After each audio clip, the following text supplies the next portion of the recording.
This is Bill Hurst at Highland Hill Farm reporting.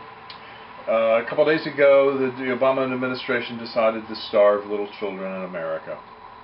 Yes, the food stamp program was cut dramatically in order to give teachers, teacher unions, and public service employees a bone. They took the bone away from little children in the form of food stamps. 41 million people receive food stamps, and they're going to be cut. Their allocation for food stamps will be cut in order to give 160,000 teachers and some municipal workers guaranteed jobs for next year. And this is going to be also bad for the balances of the budgets on these states, because in order to receive that money, the states have to agree to spend more money next year on education. At a time when class sizes should be shrunk and teacher loads should go up, in other words, there should be more students per classroom for each teacher in order to help save money, the federal government is actively taking money out of the mouths of little babies and children in order to give teacher unions their due.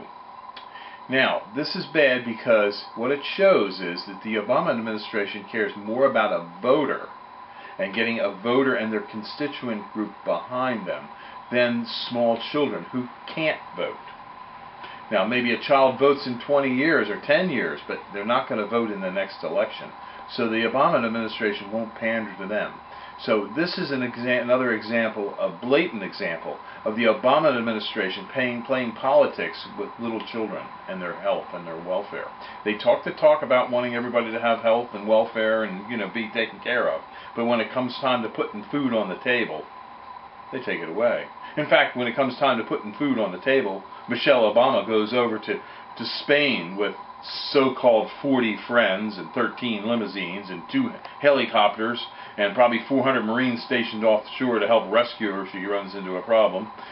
And then she tells us, well, she did it because one of her friends' father died. Blame it on a dead dog. For heaven's sake, do people really believe the bullshit that they put out? Oh my gosh, I just get so upset. But thank you very much for listening. Goodbye.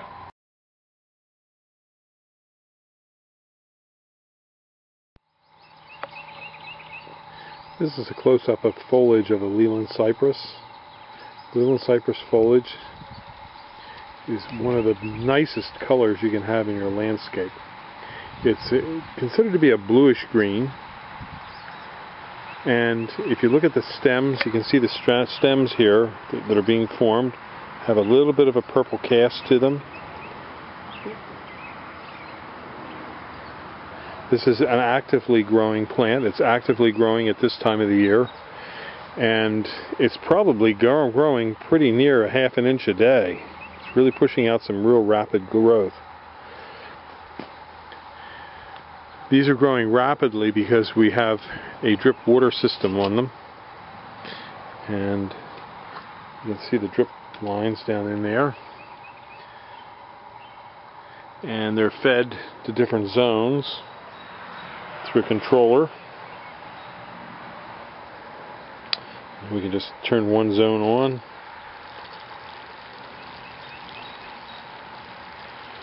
Or off.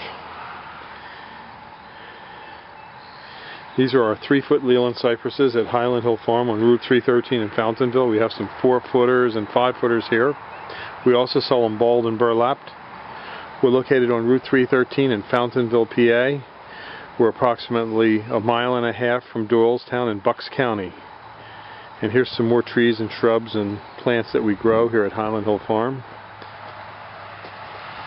And down yonder you see a bunch of trees and shrubs.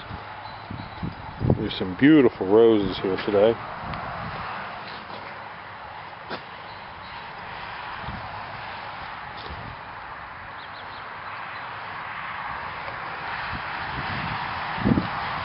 These just nice colors, vivid colors to them.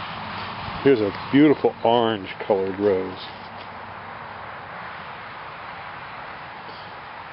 We're located on Route 313 in Fountainville. This is our main office. We have a couple hundred acres here in Fountainville, and we have a couple thousand acres in Bradford County, Pennsylvania.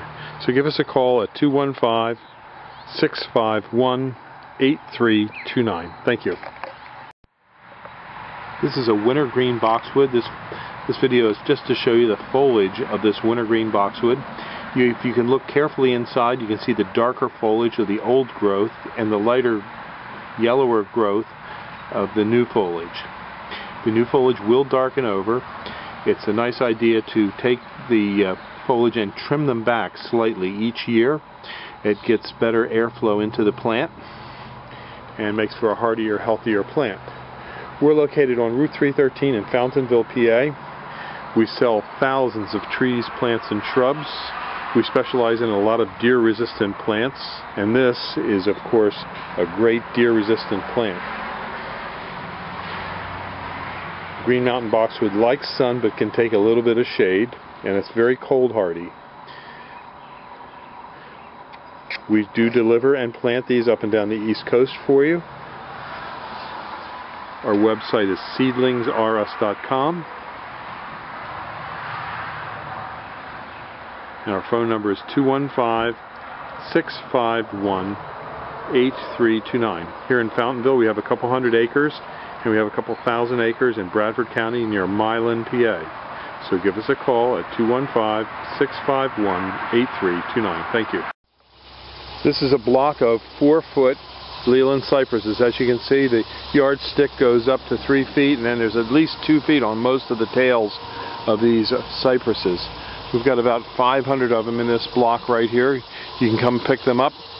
Give us a call at 215-651-8329. Thank you.